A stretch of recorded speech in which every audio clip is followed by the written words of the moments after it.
Psychological evaluation. Why Doctor Who must fail. Paragraph 1. The clinical evaluation. Patient name. The doctor, his real name an eternal secret. Diagnosis. Chronic, transgenerational PTSD with acute identity fragmentation. What we have celebrated for over 60 years as science fiction lore is, in truth, the psychological coping mechanism of a traumatized nation. And this is precisely why the modern series must fail. The writers are currently attempting a radical therapeutic healing of the patient that strips him of his core truth and dramatic alien heritage. A cured doctor is dramaturgically dead. Paragraph 2. The post-war creators. To understand the Doctor, we must dissect the psyche of his creators. The authors of the original 1963 series were children of the Blitz, raised amidst the rubble of war-torn London. They projected their collective shell shock into the cosmos as externalized fascism. The Daleks? Not aliens, but the pure essence of mechanized Nazism, encased in emotionless tin carapaces, driven by an urge to purify. The Cybermen? The absolute dehumanization of the post-war era, a walking armor with integrated emotional suppression designed to numb the agony of survival. Paragraph 3. The architecture of terror. This fascist trauma runs deep within the lore. The Sontarans mirror the Prussian obsession with clone warfare, where the individual is entirely worthless. The silence symbolizes the paranoid, collective denial of a populace subjugated by an invisible Gestapo. Ultimately, even the Doctor's own people, the Time Lords, under the dictatorship of Rassilon, mutate into an elite, fascist ideology. The Doctor is not running from monsters, he is fleeing the darkest abysses of human history. Paragraph 4. The TARDIS as a trauma bunker. Amidst this horror, the patient flees. His armor is no combat suit, but a blue post-war police box.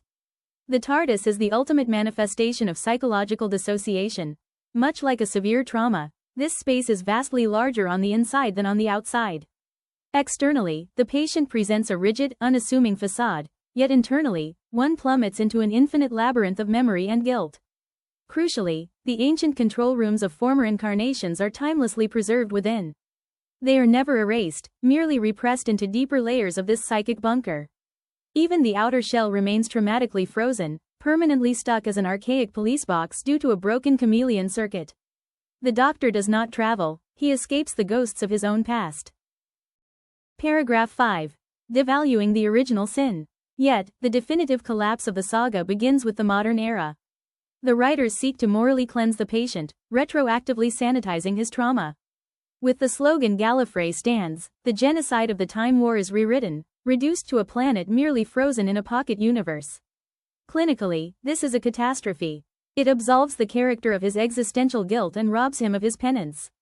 Without guilt, there is no longer a fundamental reason for his endless flight. Paragraph 6. The toxic reformation. Worse still, recent biological retcons degrade the former god into the ultimate, eternal victim, the timeless child. An infinitely abused infant who now, in a desperate bid for modern societal renewal, compulsively alters his outer shell, ethnicities, and genders. Male, female, white, black, gay, what is marketed as evolution is clinically the final, desperate fragmentation of a shattered identity.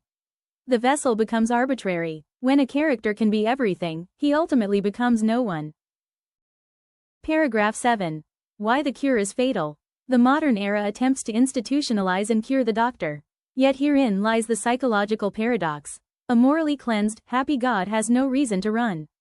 To excise the trauma from this series is to reduce it to a trivial, colorful children's show. Doctor Who must fail, because a patient without wounds loses his entire reason to exist. The Doctor might have human companions to identify with, but their time is short, as is the Doctor's own fleeting appearance. Ultimately, every recurring mutation of the actor's shell, the character's identity, or the lore's history terminates in the exact same state, the eternal repetition of the trauma. When the Doctor becomes too human, visible to everyone as a traumatized child running from its own post-World War II past, representing a bitter nation, a former empire lost in time, then what is left of the alien Time Lord?